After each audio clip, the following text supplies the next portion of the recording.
김용민의 정치쇼.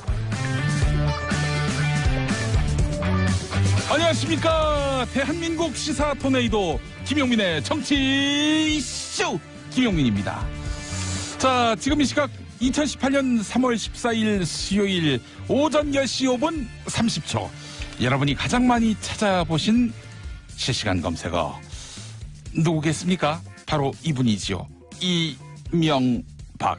네, 이명박 전 대통령이 아침 9시 반 다 돼서 서울 서초동 서울중앙지방검찰청사에 출두했습니다. 서울중앙지검 청사가 팥 양갱 모양이고 팥 양갱 색깔이에요. 이게 그 피의자로 소환되는 사람에게 부담을 주는, 그러니까 여기 나가서 거짓말했다가는 큰일 나겠다, 이런 시각적 효과가 고려됐다, 이런 설이 있습니다. 건물 지을 때 말이죠.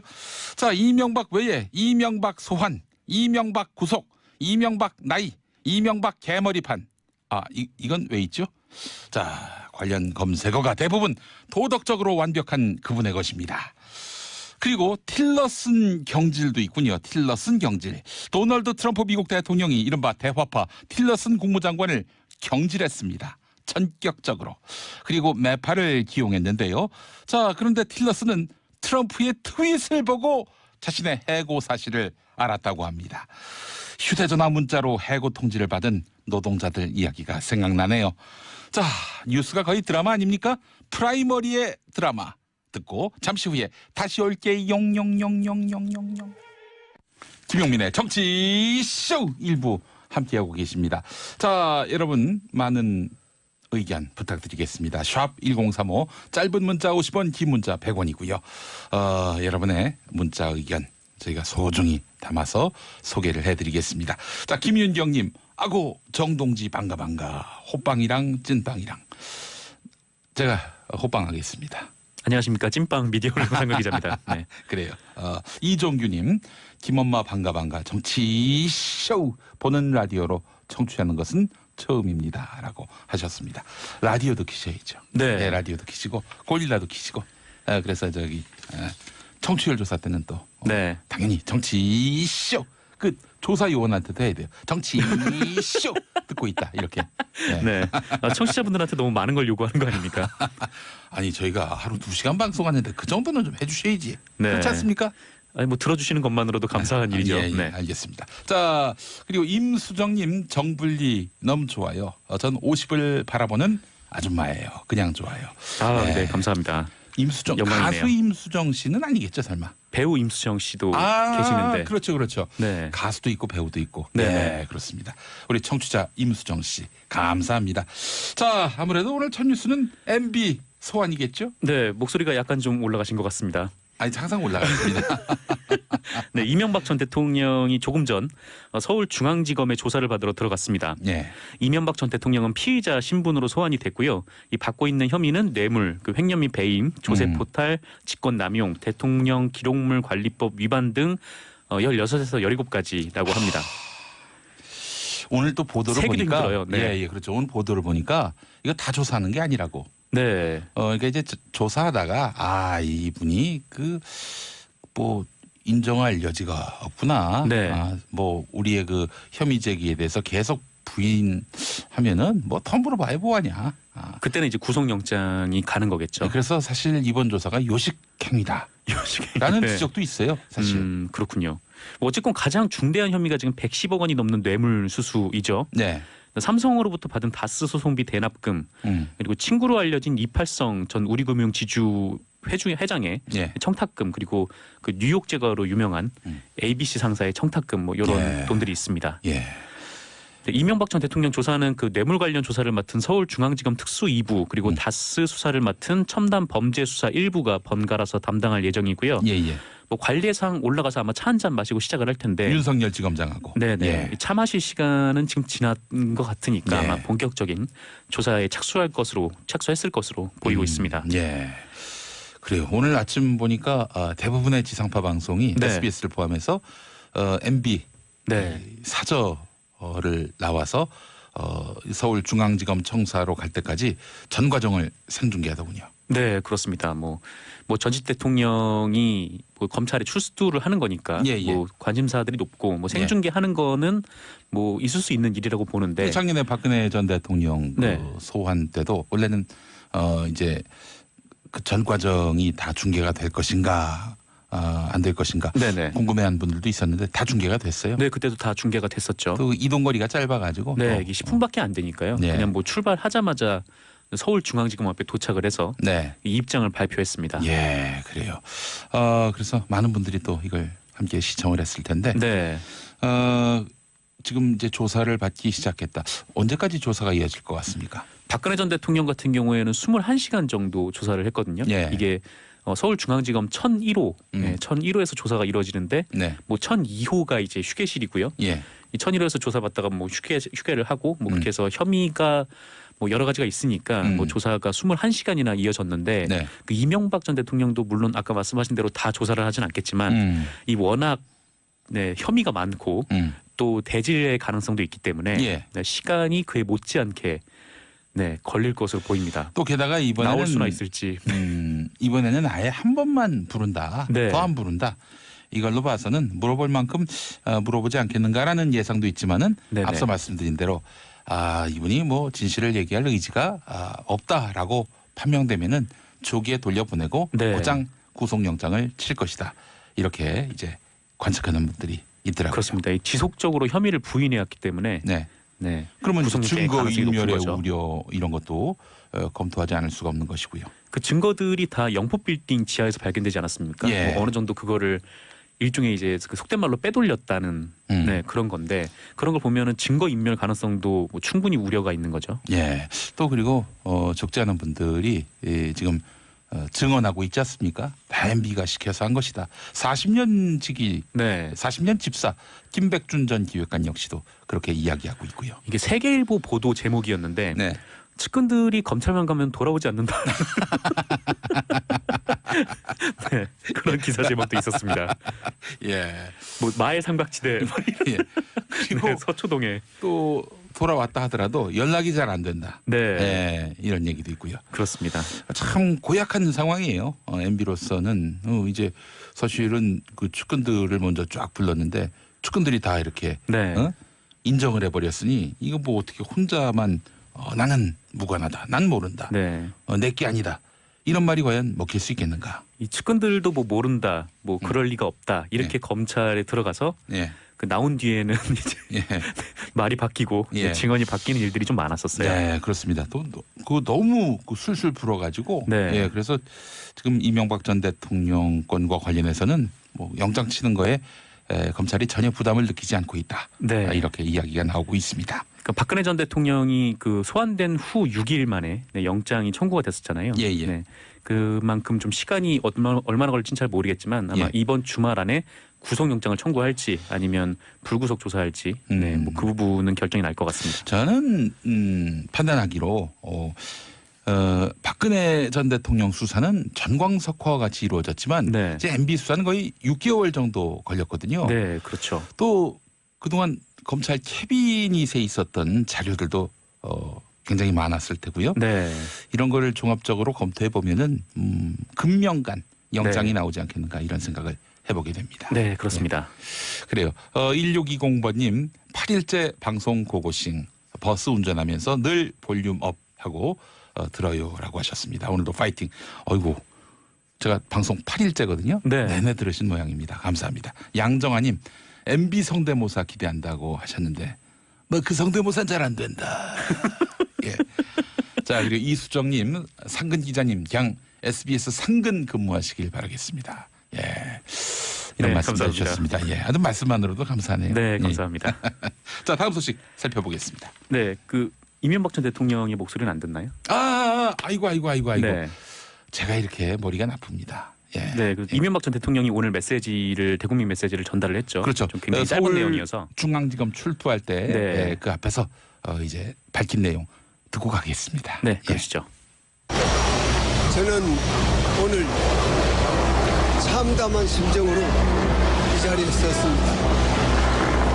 무엇보다도 민생 경제가 어렵고 한반도를 둘러싼 안보 환경이 매우 엄중할 때 저와 관련된 일로 국민 여러분께 심려를 끼쳐드려서 대단히 죄송합니다. 또한 저를 믿고 지지해 주신 많은 분들과 이와 관련해서 어려움을 겪고 있는 많은 분들에게도 진심으로 미안하다는 말씀을 드립니다. 전직 대통령으로서 물론 하고 싶은 이야기도 많습니다만은 말을 아껴야 한다고 스스로 다짐하고 있습니다. 다만 바라건대 역사에서 이번 일로 마지막이 되었으면 합니다. 다시 한번 국민 여러분들에게 죄송스럽다는 말씀을 드립니다. 국민들께 사과하셨는데요. 100억대 뇌물 혐의 모두 부인하시는 겁니까? 위험해요. 위험해라고 얘기했죠. 네, 위험해라고 예, 얘기를 그 했습니다. 질문이 위험하다는 걸까요? 아니면은 자기 올라가는 길에 자꾸 이렇게 가까이 있으면은 네. 다칠 수가 있다. 이런 의미의 위험하다일까요? 저는 뭐 그냥 의미 그대로 네. Watch your step 네. 이걸로 보고 있습니다. 아 그래요? 네. 나의 앞날이 위험하다 이런 뜻은 아닐까 하는 생각도 드는데. 암담해요라는 말이 나와요. 아 그런가요? 예, 긴장돼서 네. 위험하다는 말이 나온 게 아닌가 싶은데. 그렇습니다. 역사의 마지막이어야 한다 이렇게 얘기를 했단 말이죠. 네. 예. 이 역사에 우리 MB 대통령 같은 분이 주어가 없어요. 네, 또 이 나오시면 단락에. 이거 뭐 정말 감당할 수 없는 상황이 될 텐데. 네. 참 들어가시면서 온갖 나라 걱정은 다 하고 들어가시네요. 그렇습니다. 이제 민생 경제가 어렵고 한반도를 둘러싼 안보 환경이 매우 엄중하다. 네. 네, 요새 괜찮은데요. 네. 평창 파라림픽의 성공을 기원하시는 그런 멘트도 했다면 얼마나 좋았을까 하는 생각도 이 해봤습니다. 중계가 잘 안 된다라고 네, 그렇게 그렇죠. 얘기가 됐는데. 지상파들 중계 시간을 좀 늘렸으면 좋겠다. 네. 이런 말까지 하고 들어갔다면은 멋진 모습을 보였을 텐데. 그렇습니다. 예, 네. 알겠습니다. 출두 당시 상황 함께 들어봤고요. 자, 다음 소식은. 이 와중에 이명박 전 대통령의 아들인 이시영 씨가 이 다스 전무에서 평사원으로 강등이 됐다고 합니다. 네?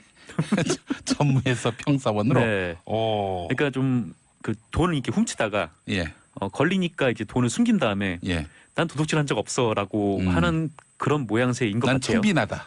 네, 뭐 이런 걸로. 그렇습니다. 예. 이시영 씨가 2010년에 다스에 입사를 해서 이 과장과 실장을 거쳐서 무려 4년 만에 전무로 초고속 승진을 했는데요. 네. 이 채널A 보도에 따르면 엊그제 갑자기 다스에서 평사원으로 발령을 내렸다고 합니다. 이 다스 내부 조직도에서도 이시영 씨의 이름이 빠졌다라는 건데요. 이 다스 내부에서는 고의적인 인사 강등이다 이렇게 얘기들을 하고 있다고 해요. 그러니까 예. 뭐 이시영 씨가 다스를 장악하고 승계받고 그런 거 전혀 없다. 나는 평사원이다. 네, 이런 말을 하고 싶어서 이제 그랬다라는 건데요. 이 다스의 공식 입장은 인사 발령을 관련해서 답변할 수 없다. 예. 인사 발령의 이유를 알 수 없다. 네, 예. 이런 입장이었다고 합니다. 징계위원회 회부됐나요?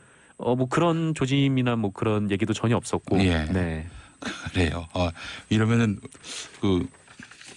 이건희 회장이 뭐 뇌물 비자금 혐의를 받고 있지 않습니까? 예. 네, 갑자기 이제 자신을 예. 이제 현대에 입사시킨 다음에 예. 아니면 삼성 사원으로 강등시킨 다음에 내 돈이 아니다라고 예. 나와 무관하다. 네. 이렇게. 그렇게 하면 믿을 리가 없죠. 이거 참 믿어드려야 할 텐데 네. 믿기가 참 쉽지 않습니다. 그렇습니다. 알겠습니다. 자, 다음 소식은요. 네, 문재인 대통령이 지방선거와 동시에 개헌 투표를 하는 것에 대한 의지를 다시 한번 강조했습니다. 예. 문재인 대통령은 어제 국민헌법자문특별위원회의 개헌 자문안을 보고받았는데요. 이 자리에서 이 대통령 임기 기간 중에 이 3번의 전국 선거를 치르게 되고 그것이 주는 국력 낭비가 굉장하다. 예.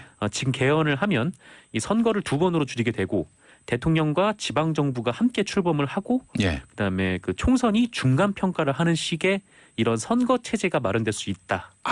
그러네요. 대통령 밝혔습니다. 임기가 이제 5년에서 4년이 되고 네. 지방 정부 역시 임기가 4년이고 하니까 네. 딱딱 4년에 맞게 이렇게 선거가 있게 되는 거군요. 또 국회의원 임기도 4년이니까 중간에 있으면 중간 평가의 성격도 있는 것이고. 네, 아마 뭐 4년 연임제를 하더라도 이번 대통령 문재인 대통령께는 적용이 안 되는 걸로 적용이 안 되죠. 예. 알고 있기 때문에 음. 대통령 5년 임기 하면은 2017년에 당선이 되셨으니까 예. 2022년이 되는 거고 그렇습니다. 지방선거 일정을 조금만 앞당기면은 예. 이게 동시에 선거가 가능하다라는 거죠. 그래서 여기에 쏟아붓는 사회적 비용을 줄이자라는 예. 의미입니다. 예. 그 지방선거 투표를 할 때 개헌 투표도 같이를 하면은 그것 또한 돈을 좀 아낄 수가 있는 거니까요. 예, 예.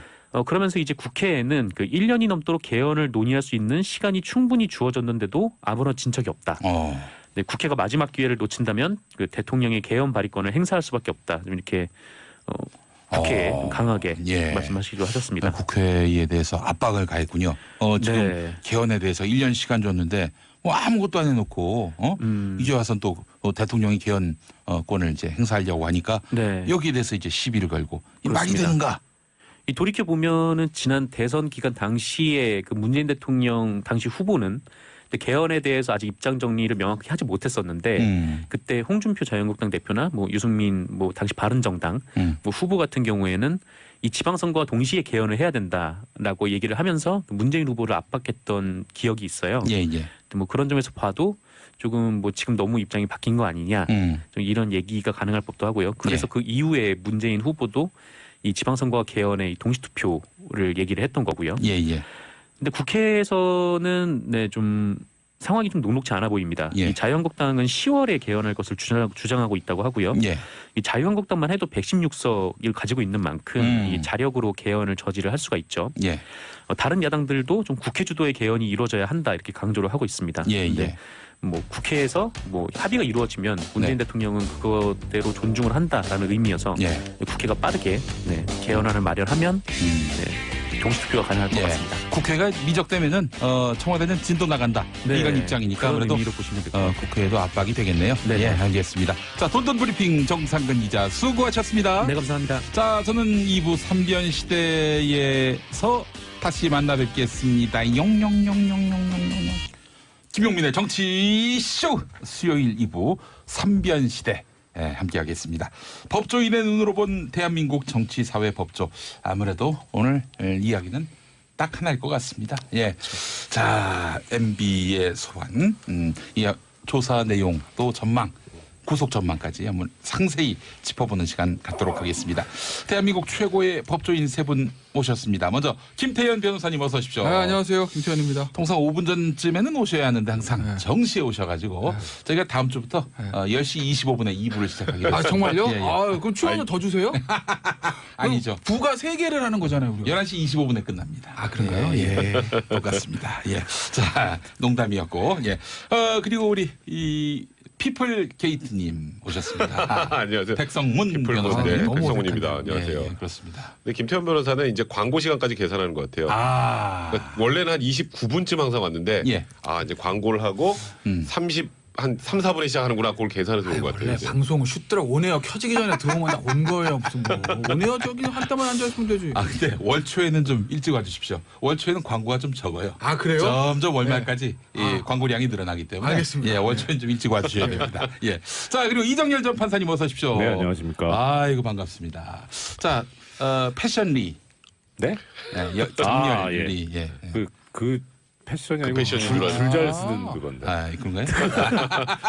좌우로 정렬할 때? 좌우로 정렬. 알겠습니다. 자, MB가 이제 검찰에 출두한 지 1시간이 지났습니다. 통상 이 서울중앙지검의 조사 스케줄로 보자면 지금 뭐 하는 시간입니까? 이제 시작됐죠. 시작됐어요. 네, 조사는 시작됐죠. 일단 아까 포털에 서서 이제 몇 마디를 하고 오늘 네. 나라 걱정 굉장히 많이 하고 들어가셨죠. 정말 뭐 그 이 안보, 와중에도 민생 뭐 걱정 참 많이 하시고. 이 와중에 네. 그래도 오늘 혹시라도 저는 안 쓸 거라고 생각했는데 정치보복이란 말은 안 하셨어요. 근데 내가 할 말은 참 많지만 아마 그 안에 포함되지 않았나 싶고요. 예. 그리고 이제 들어가서 한동훈 3차장하고 티타임을 갔습니다. 뭐 가졌을 거고요. 윤석열 지검장하고 원래 지검장들이 이제 티타임 할 때 나오진 않아요. 그 전에도 다 보통 이제 차장, 부장 이런 분들이 네. 전직 대통령 나왔을 때도 이제 예. 티타임 가졌고요. 박근혜 전 대통령 때는 누가 나왔습니까? 노승건 1차장이 네, 있을 거예요. 1차장이 나왔죠. 그렇군요. 네, 그러니까 뭐 수사를 좀 진두지휘하는 쪽에서 그냥 나오는 거고요. 예. 뭐 거기서 더 나가서 예우를 해서 뭐 지검장이 나오는 건 좀 그렇잖아요. 빨간 양탄자를 깐다든지 뭐 네, 이런 뭐 레드카펫 이런 것까지 깔 필요는 없으니까. 그래서 그러고 티타임은 끝났을 거고 이제 보통 한 10시 정도부터 이제 시작을 할 거라 예상이 됐으니까 예. 이제 지금 이제 초기부터 이제 질문을 하고 있는 도중이겠죠. 그러니까 티타임을 할 때 예. 기관장이 나오진 않아요. 그러니까 그 당시에도 검사장이 아니고 차장이 나온 거죠. 예전에 노무현 전 대통령 때는 이인규 중수부장이 나왔어요. 그렇습니다. 근데 예. 기관장이 아니에요. 예. 왜냐하면 대검에서 중수부에서 조사받았으니까 그때 기관장은 대검회장, 검찰총장이거든요. 예. 검찰총장 나와서 커피 마신 게 아니라 지금 중수부장이 나왔다는 거죠. 그러니까 이번에도 윤석열 전 지검장이 아니고 한동훈 3차장이 나가서 이제 커피를 한 10분, 15분 정도 마시고 9시 한 49분부터 좀 조사가 시작됐다는 것 같은데 네. 재밌는 게요. 한동훈 전 3차장이 이명박 정부 때 청와대에서 근무했었어요. 예. 당시에 민정수석실, 민정이비서관실에 있었는데 당시 이제 수석이 권재진 전 수석이었거든요. 예. 그러니까 이명박 전 대통령 입장에서 보면 본인의 직속 부하나 마찬가지잖아요. 예. 그런데 직속 부하였는데 지금 시설이 한 10년 지나가지고 오히려 이제 한동훈 전 3차장이 직접 조사는 안 하지만 수사를 하는 사람이 됐고 예. 거기서 이제 커피 마시면서 무슨 조사 잘 받으시라고 자네 오랜만이야 이랬는지는 모르겠으나 그러네요. 요즘 자꾸 욕심을 내. 어쨌든 그러면서 이제 조사 욕심을 내요. 커피를 마시고 조사하러 들어간 건데 예. 오늘 역시 현재 시점에서 가장 재밌는 건 뭐냐면 이명박 대통령 메시지입니다. 예. 할 말이 많으나 할 말이 많으나. 굉장히 원론적인 얘기들만 한 거예요. 국민 송구스럽습니다. 죄송합니다. 조사 받겠습니다. 당연히 루틴하게 나오는 거고. 그다음에 할 말이 많으나 이렇게 저렇게 말하는 것은 적절치 않은 이런 얘기인데 제가 이 말씀 왜 드리냐면요. 예. 어제 사실은 김효재 전 정무수석이 이제 매일 우리가 언론 브리핑을 할 거다. 내일 메시지가 있을 거다라고 얘기를 하고 메시지를 준비하고 있다는 보도가 나면서 과연 어떤 류의 메시지가 있을 건지 막 취재가 들어갔습니다. 예. 어제 저녁 버전을 제가 말씀드릴게요. 예. 휴민트를 통해서 취재한 휴민트. 저희가 또 단독 공개해야 되지 않습니까? 원래 이명박 전 대통령 측이 어제 저녁 버전으로 해서 오늘 발표한 메시지는 이었던 것 같아요. 국민께 송구하다 성실하게 조사받겠나 당연히 있는 거고 다스든 의혹은 결코 사실 아니다. 검찰의 무리한 수사다. 오해가 있다면 충분히 소명하겠다. 수사 내용이 사실처럼 보도되고 알려져서 우려다. 근데 재밌는 건요. 이게요. 지문 우리 시나리오 보면 지문 있잖아요. 그런 것도 있어요. 다스든 의혹은 결코 사실 아니다. 단호하게. 새빨간 거짓말입니다. 이렇게 한다는 얘기죠. 욕심 너무 내요. 이렇게 한다는 얘기입니다. 예. 검찰의 무리한 수사 비판 완곡하게 검찰이 무리한 수사를 통해서 저를 이렇게 한다는 얘기입니다. 이렇게 시나리오가 돼 있었던 것 같은데 밤새 바뀐 거죠. 물론 제가 취재한 게 잘못된 걸 수도 있어요. 그죠? 어쨌든 결과론적은 틀린 건데 밤새 바뀌었다. 그렇다고 보면 약간 이제 나오는 대로 강원 기류가 있었던 것 같아요. 그러니까 오늘 메시지는 전형적인 정치적 메시지 아니겠습니까? 뭔가 숨기는 거죠. 아까 제가 말씀드렸던 어제 버전대로 한 문장을 정리를 하는 거예요. 할 말은 많으나 내가 적절치 않다. 대통령으로서 전직적으로 얘기하는 게 이렇게 한 문장을 정리를 하고 검찰 올라가서 얘기를 하겠다는 거죠. 그리고 하나 더 말씀드리면 마이크가 온 김에 이걸 하나 오늘 제가 또 주의 깊게 봤던 건 영상 녹화에 동의했다는 거예요. 오 그래요? 그렇죠. 박 전 대통령은 동의 안 했다고 그랬거든요. 박 전 대통령도 동의 안 할 거라 다들 예상했습니다. 대면 조사도 잘하는데 텔레비 찍는데 얘기 안 했습니까? 안 하지. 근데 이명박 전 대통령이 영상 녹화에 동의했다라는 얘기는 영상 녹화는 좀 더 생생하잖아요. 그게 나중에 법적으로 현출될 가능성도 있는 건데 그 얘기는 나름대로는 자신 있다는 거예요. 나름대로 나는 준비를 다 했어. 그것이 나중에 법원과 검찰에서 받아들이는 걸 변론하더라도 내 나름대로 로직을 가지고 버벅대지 않고 나는 할 자신 있어. 이거죠. 그 이명박 전 대통령이 탈변은 아닌데. 새빨간 거짓말이면 이렇게. 누가 나에게 돌을 던질 수 있겠어. 그랬었는데. 이 자신감은 어떻게 해석을 해야 됩니까? 아니 지금 국민들이 다스는 도저히 어떤 시각에서 보더라도 MB 것이라고 볼 수밖에 없는 두 가지 가능성이에요. 정말 자신 있고 야 클리어해. 새빨간 거. 그만할게요 이제. 그만해 이제. 거짓말이라는 거 확신이 자신 있든지 또는 지금 여기서 영상 조사를 안 한다고 하면 그럴 줄 알았어. 자신 없구만. 근데 영상 조사한다. 뭔가 있나 보네. 이런 어떤 정치적인 일정의 포장술 이렇게 두 가지 가능성 중에 하나겠죠. 사실 영상 녹화를 하나 안 하나 실질적으로 크게 차이는 없어요. 근데 이제 영상 녹화를 하는 걸 동일한다라는 의미는 그러니까 조금 전에 이제 그 김태현 변호사 얘기했던 것처럼 지금 대부분의 국민들이 오늘 사실 이명박 전 대통령 사저에서 떠날 때 그 앞에 저번에 있었던 태극기 부대조차도 없었던 그냥 썰렁했잖아요. 그러니까 지금 굉장히 많은 국민들이 등을 돌린 상황이에요. 그리고 사실상 말씀하셨던 것처럼 다스는 MB인 거라고 이제 대부분 믿고 있는 상황에서 그래서 우리 영상 녹화 안 합니다. 그럼 에이 맞구만. 자신 없구만. 예. 근데 실질적으로 뭐 어쨌건 증거로 사용되는 그런 부분들 관련해서는 나중에 조수다 보고 동의해서 증거로 쓰는 거기 때문에 큰 차이는 없거든요. 예. 그런 거 고려한 거죠. 예. 자, 이 검찰 조사 과정에서 검찰은 제가 앞서 이제 일부 시간에 말씀을 드렸는데 뭐 이 조사에 큰 의미를 부여하지 않는다. 그냥 뭐 구속을 하려면 조사는 반드시 해야 되니까. 그래서 구속을 하기 위한 그런 전 단계로서 이번에 이명박 전 대통령을 소환한 것이다. 이렇게 보는 시각들이 있는데 이정열 전 판사님 어떻게 보세요? 그렇죠. 지금 증거 자체가 예. 측근들의 증언, 그러니까 진술, 그 다음에 영포빌딩 지하에서 발견한 다수의 문건들. 예, 예, 예. 그래서 증거 자체는 그렇게 큰 무리는 없지 않나 싶은 생각이 들어요. 그래서 어느 정도까지 인정을 해서 자백을 받느냐의 문제이고 그것이 나중에 이제 뭐 재판 과정이든 구형량에도 영향을 미칠 수 있는 네. 그런 반성의 여지 예, 이런 정도지 사실 어떤 사실관계를 새로 밝히고자 하는 거는 지금 단계는 아닐 것 같고 오히려 구속된 이후에 예. 그 부분이 더 집중되지 않을까 싶고요. 예. 하나 이제 좀 뭐 이런 법률가로서 네. 사무장이지만 예. 흥미롭게 지금 바라보고 있는 거는 지금 이 들어와 있는 변호인들이 과연 이게 적법한 변호인들인가 하는 생각이 들어요. 정동기 전 민정수석은 빠진 걸로 아는데요. 또 누가 문제 있는 사람이 있습니까? 그러니까 지금 이분들이 별도의 법무법인을 설립을 했어요. 이 사건 변론을 위해서. 예, 그래서 지금 법무법인 1000개? 열림. 영포는 원래 있어요. 예. 있어요. 법무부 영포 어딘지 아세요? 어디 있습니까? 영포 빌딩에. 진짜인데? 진짜요? 있어요. 근데 이게 변호사법을 보면, 그러니까 공무원으로서 직무상 취급했던 사건에 관해서는 변호사로서 다시 이제 직무를 취급할 수 없고 이러면 형사처벌의 대상이 될 수도 있거든요. 예. 그래서 지금 정동기 전 법무차관이 빠진 거는 그걸로 이해가 되는데 이거는 이제 이 조항이 있는 거는 변호사법 31조 1항이고 2항에는 뭐라고 돼 있냐면 이 경우에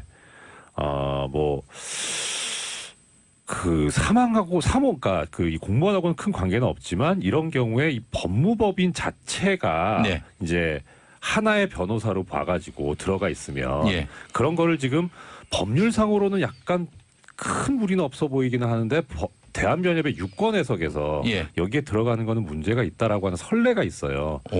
그래서 그거를 그대로 강행을 한다면 대한변협에서 그러면은 변호사법하고는 약간 확장된 해석이긴 하지만은 이 변호인의 변호가 적법한 것인지가 문제가 될 수 있거든요. 그러니까 현재 대한변협에서 확실하게 나와 있는 거는 그 사건의 주수행 변호사, 담당 변호사가 되는 것까지도 안 된다라고는 하고 있는데, 그런데 지금 아예 빠지셨죠 정동기 차관께서는.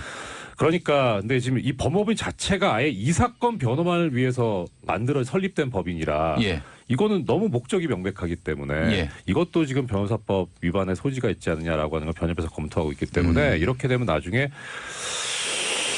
뭐 그렇게 MB 쪽에 나쁘진 않아요. 왜냐하면은 만약에 이렇게 한 조사가 변호사가 들어와가지고 얘기한 것이 그 부분이 법적인 문제가 생겼을 때 그때 본인한테 유리하게 얘기했던 부분은 그건 딱히 뭐 불리한 부분이 아니니까 법적인 효력을 부여하더라도 혹시라도 본인에게 불리했던 부분은 다시 조사를 해야 될 수도 있어요. 그러니까 사실 아까 이제 김원박께서 말씀하셨던 거는 검찰이 큰 의미를 두지 않는 것 아니냐고 다른 의미이실 수도 있지만 사실 이 부분에서는 좀 하나 또 신경이 쓰이긴 해요. 지금 말씀하셨던 것처럼 대한변협에서 그것도 혹시 문제되나 지금 확인하고 있는데 그러니까 저는 개인적으로 거기까지는 안 나가는 게 낫지 않을까. 그러니까 일단 유불리를 떠나서 그러니까 일단 조사가 끝나고 나서는 변협 입장에서도 사실 판단을 하기가 부담스러울 거예요. 오늘 조사하기 전이라면 또 모르겠는데 또 그렇게 되면 또 이명박 전 대통령 측에서 보면 아니 나는 변호사도 못 쓰게 하냐. 그럼 그 법인 만든 거 법인 다시 깨고 원래 자리로 가서 다시 하면 되는 거 아니냐 이런 얘기가 나올 수 있으니까 대한변협에서 거기까지 나가지는 않을 것 같다는 생각이 개인적으로 드네요. 그 MB가 변호사 선임 비용과 관련해서 이 사회에 재산을 다 환원해서 내가 변호사 쓸 돈이 없다 이런 식으로 이제 김효재 전 정무수석이죠. 그분이 말을 한 것으로 알려져 있는데 많은 국민들에게 큰 웃음을 줘가지고 말이죠. 이거 뭐 그렇게 얘기하면 참 아닐 텐데 진지했어야 되는 느낌이 국민들 받. 아 다사의 돈을 환원해서 진짜 돈이 없으셔서 변호사 수임료도 없구나 이렇게 느끼는 국민이 있어야 되는데 문제는 제가 어제 댓글을 보니까. 이분이 개그 욕심 있나 뭐 이런 쪽으로 댓글이 대부분 달리더라고요. 그게 왜냐하면 그냥 팩트 체크. 그러니까 다사회 환원 한 게 아니잖아요. 일단 퇴임하실 때 남았던 돈이 한 57억 정도 됐던 걸로 일단 나오고 있고요. 그거를 그 사이에 다 쓰진 않으셨을 거고. 다 쓰요? 아유, 그러니까 그 돈이 남아있다는 전제하에는 변호사 비용 부족하다라는 거는 사실 앞뒤가 좀 안 맞죠. 그러니까 그게 어찌 보면 이미지인 것 같아요. 나는 다스도 내 거 아니고 지금 뇌물 받았다는 것도 다 사실이 아니기 때문에 나는 내수 중에 돈이 있을 수가 없어요. 돈이 있을 수가 없으니까 변호사 수임료도 없다는 겁니다. 그러니까 결국 그게 간접적으로 지금 받고 있는 혐의를 다 부인하고 있다 이렇게 보면 될 것 같습니다. 아 그래요. 근데 이건 업계의 비밀이긴 하겠습니다만은 도대체 변호사 비용이 얼마나 들길래 뭐 케이스 바이 케이스겠죠? 케이스 바이 케이스인데 비싸죠. 이거는 부르는 게 값이라고 보시면 돼요. 아 그래요? 왜냐하면 기본적으로 이명박 전 대통령 사건에 맞출 수 있는 사람이 별로 없어요. 아까 대형 로펌에서는 부담수라는 거죠. 제가 알기로는 부담을 느낀다는 건 뭡니까? 아니 부담을 느낀다면 정치적인 게 있으니까 이것도 휴민트를 통해 취재한 건데 많이 풉니다. 오늘 원래 제가 여기 정치주 와서 매일 많이 푸는 이거 매일 나왔으면 매일 풀 건데 그냥 일주일에 한 번 나와가지고 매일 욕심 있으시군요. 매일 푸죠 제가 하나씩 나와. 이러다 진행하고 싶어요. 조심하세요. 여기 이렇게 앉아가지고 공동 진행으로 더블 MC로. 자 어쨌든 뭐 아주 유명한 대형 로펌에 갔었어요. 제가 알기로. 근데 그것도 노한 거죠. 노할 수밖에 없는 게 뭐 김현장하고 바른 거죠. 뭐 유명 대표. 전 모릅니다. 한두 개입니까? 김현장과 바른으로 전 몰라요. 이게 참아 못하는. 뭐 제가 얘기한 건 아닙니다. 어쨌든 근데 노를 하는 거예요. 왜냐하면 부담되잖아요. 정치적인 냄새가 나는 사건, 정치적 사건이니까 정치적 형사 사건이니까. 그래서 이제 변호사들을 구성하라는데. 아마 진짜 그 실력 있는 전관들을 가지고 연합체를 구성한다고 했을 경우에 그러면 상당한 많은 돈이 들었을 거예요. 왜냐하면 이게 수요 공급의 원칙상 만약에 제가 유명한 전관이라고 합시다. 왔어요. 나 아니면 별로 할 사람이 없네. 그럼 부르는 게 값입니다. 사건도 양도 방대하고 그리고 치명적인 결과를 가져올 수도 있고 의뢰인이 이명박 전 대통령한테 그리고 엄청나게 가격이 올라갈 수 있을 거고 처음에 제가 알기로는 책정한 수임료는 처음에 이제 나름대로 이명박 전 대통령 측에서 책정했던 예상 수임료는 10억이 조금 넘는 걸로 알고 있어요. 그랬다는 거예요. 근데 뭐 돈이 없다는 건지 뭐 있는데 안 쓴다는 건지 뭔지 모르겠으나 어찌됐든 간에 뭐 돈이 없어서 뭐 돈 때문에 무료 변론할 사람들을 구하고 있다라고 했는데 어쨌든 지금 있는 변호인들은요 다 이명박 전 대통령 인연이 있는 사람이에요. 정동기 전 민정수석이었죠. 그다음에 강훈 변호사 법무비서관이었습니다. 피영현 변호사는 직접적 인연은 없는데 바른에서 강훈 변호사랑 같이 근무했던 사람이에요. 그리고 요번에 들어갔던 박명환 변호사라는 사람은 누구냐면 예전에 2007년 대선 때 MB연대 대표했던 사람이에요. MB연대 팬클럽. 그래서 2008년 총선 출마했다가 광진 을에서 저기 추미애 당시 의원한테 졌죠. 그리고 이명박 청와대에서 국민소통비서관인가 거기를 근무했던 사람들이니까 다 본인이 인연이 있던 사람들이랑 지금 라인업을 짠 건 맞아요. 무료 변론이지 돈 얼마나 받았는지 그것까지는 모르겠습니다. 제 휴민트 쪽에 의하면 시간당 90만 원. 시간당 90만 원. 이번에요? 그다음에 캡을 1년 단위로 100억. 캡이 뭡니까? 한 개. 시간당 90만 원인데 이게 그대로 계속 가다 보면 한두 끝도 없잖아요. 그러니까 이게 계속 누적되다가 100억이 되면 그냥 그 다음에는 더 이상은 이제 올라가지 않는 우리 걸로. 주차장 갔을 때 사람이 100억으로 한. 그러니까 그런 그거를 불렀어요 지금 저기 큰 데서. 이제 주차장 같은 데 가면은 대형 KTX 이 두 군데서 부른 건 아니에요. 아까 말씀드렸던 다른데 이제 여러 군데 오퍼를 해봤는데 이제 대체로 이제 이런 시세로 부른 거예요. 그렇겠죠. 근데 사실 이게 되게 비싸거든요. 그러니까. 뭐 대략 일반적인 그 로펌들 같은 경우에 시간당 그러니까 법조 경력 20년 정도를 이제 상한으로 해가지고 20년이 넘어가면 그게 이제 맥시멈인데 시간당 70만 원 정도로 잡아요. 그러니까 이제 90만 원이면 그거는 되게 비싼 거예요. 그러니까 이게 지금 무슨 뜻이냐면 그거죠. 밥 먹는 시간은 뺍니까? 그러니까 그 찍는 거죠. 이게 타임 체크하니까. 여기 똥도 이렇게 찍고 있어요. 근데 이거는 그러니까 보통 이제 사건을 맡을 수는 없는데 거절하기 힘든 경우에 뭘로 거절을 하냐면 세게 부르는 거예요. 그러면 의뢰인 쪽에서 이건 내가 감당할 수 없는 거다 해서 의뢰인 쪽에서 포기를 하거든요. 이 냄새가 너무 많이 나는 거예요. 너무 세게 상대 너무 쪽에서 세게 불러가지고 마치 우리가 출연료 회당 100만 원 주세요 하는 거 똑같은 거예요. 비슷하죠? 그렇게 나오잖아요. 아 그래요? 그렇습니까 사장님? 아니 밥 좀 사요 그러면. 사장님 그렇습니까? 그렇게 많이 벌면서 밥을 안 사. 들켰네. 아니 방송 경력이 지금 김태현 변호사님이 얼마인데. 제가 다 자 듣고 계십니까 지금 경영진 여러분? 자 그래서 MB 쪽에서 이제 변호사를 선임하려고 했는데 상대편에서 너무 세게 불러가지고 뭐 어차피 안 될 거, 뭐 내가 그렇다고 무죄로 석방될 일도 없을 것이고 여기에 돈 안 쓴다. 그러니까 이 지금 나오는 얘기가 다 맞는 말이에요. 그러니까 김 변호사님 말씀처럼 부담을 느껴서 이건 우리가 하면 안 된다. 게다가 더 하나는 뭐냐면 이게 사실 결과가 좋을 리가 없잖아요. 그렇죠. 그런데 박근혜 전 대통령 같은 경우에는 어떻든 그래도 결과가 안 좋아도 이걸 어떤 정치적인 그런 걸로 바꿔서 이렇게 내가 탄압받는다라고 할지언정 변호인들을 탓하진 않을 거거든요. 근데 이분은 변호인을 탓할 가능성이 상당히 많아요. MB가 그렇죠. 그렇죠. 돈을 진짜 말씀하셨던 것처럼 뭐 최대 100억까지 줬는데 뭐 계속 이제 뭐 남은 여생 많은 시간을 뭐 교도소에 살아야 될 상황이 된다면 가만히 있으시겠어요? 돌려받으실 것 같아요. 무슨 수술을 그러니까 이게 부담되죠. 후폭풍도 있기 때문에 그 법무법인이든 변호사님의 어떤 이미지도 그렇지만 후폭풍 때문에 이거를 막기를 꺼려 했었고 그래서 이렇게 세게 불렀으니 당연히 MB 쪽에서는 그 정도 돈은 없으니 우리가 변호사를 선임할 비용이 없다. 다 맞는 말이에요. 우리 지금. 9344번 쓰시는 분은 MB가 변호사비가 없다는 말 사실입니다. 전 재산은 사회에 환원했다고 하고 나머지는 차명으로 숨겨놨으니 당장 현금이 없는 거 아닙니까? 라고 예리하시네요. 주셨습니다. 예리합니다 정말. 그래요. MB가 국선 변호인을 왜 안 쓰냐? 그거는 검찰 단계에서는 아니에요. 그렇죠. 법원 가서 법원 가야 되는 거니까요. 최소한 영장이 청구돼서 구속전 피의자 신문, 그러니까 소위 말하는 영장실질심사 단계에서는 선임될 수 있는. 오늘 국선 변호인 따라 들어갈 수는 없는 거예요. 그러니까. 국선 변호인. 국선 변호인 안 할 거예요. 여기 있는 분들이 하시겠죠. 몇 분 안 되시지만. 아니 무료 봉사를 원한다면 차라리 국선 변호인이 나은 거 아닙니까? 그렇죠. 근데 이분들이 무료로 하시는지 뭐 요즘 국선 변호인들이 아주 수준이 굉장히 좋다고. 그런데 박근혜 전 대통령 국선 변호인을 본인이 택한 게 아니라 그렇게 된 거죠. 그렇죠. 그거는 아까 이정열 전 부장판사 잠시 언급했듯이 정치적인 싸움으로 몰고 가겠다는 건데 이명박 전 대통령은 그게 쉽지가 않잖아요.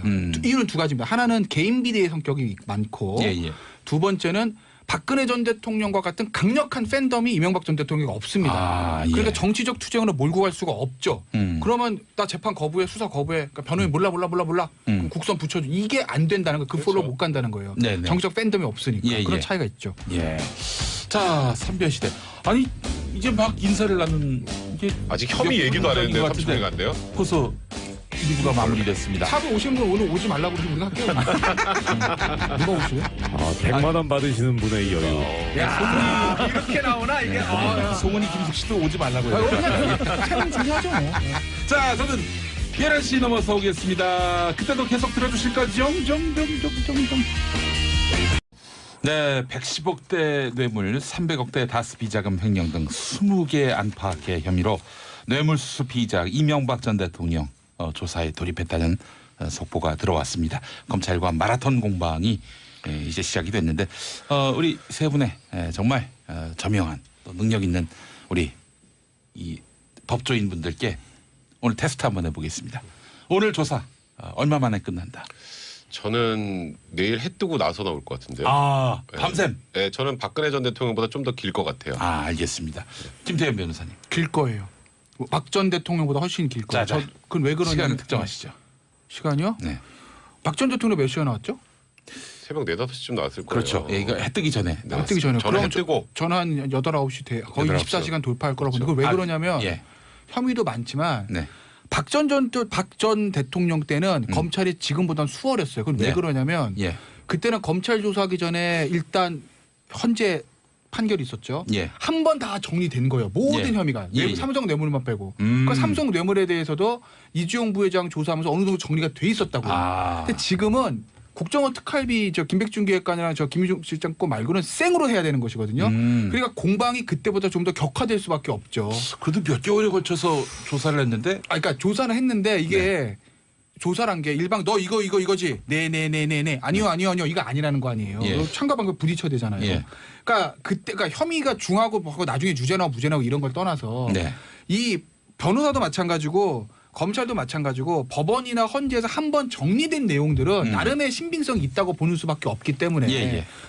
당시에 박근혜 전 대통령은 그렇게 방패가 사실 얇았죠. 근데 지금은 어쨌든 조사된 게 없어서 그러니까 한번 정리된 팩트가 없어서 아마 좀 더 공방이 좀 격화된다고 보는 거죠. 박 전 대통령. 두 분 다 이제 내일 해 떠서 나온다.